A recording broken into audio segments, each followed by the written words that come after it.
હાલો આપણે બનાવીએ ઢોકળા, સ્ટીમ ઢોકળા, એકદમ પોચા અને રૂ જેવા. એના માટે મેં ચોખા લીધા છે. ચોખાને 5 કલાક પલાળીને રાખી દીધા છે. ચણાની દાળને પણ ચોખાની જેમ પલાળીને રાખી. હવે આપણે ચણાની દાળને મિક્સર જારમાં નાખી દઈએ.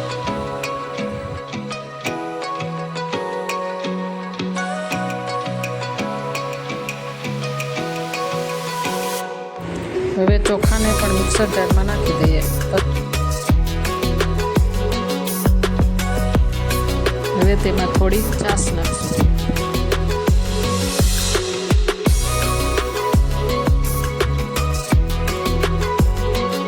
મિક્સર જારમાં ક્રશ કરી દઈશું.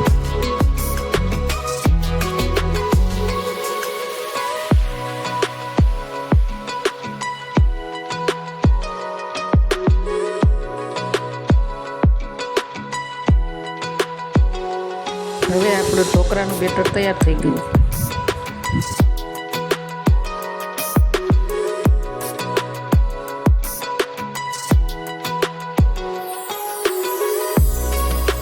પછી તેમાં ઈનો નાખશું.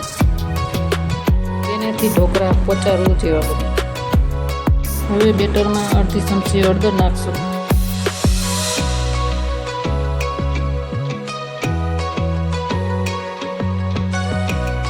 પછી તેમાં મીઠું નાખશું.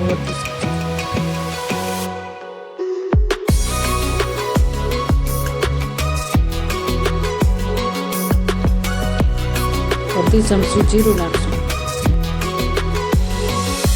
હવે બેટરને હલાવી નાખશું.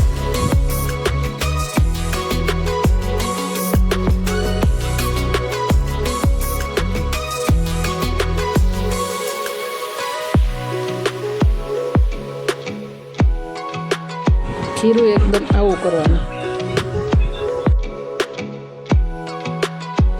હવે ઢોકળિયાની ડીશમાં તેલ લગાવી દઈ. હવે આપણા બેટરને ડીશમાં ફેલાવી દઈ.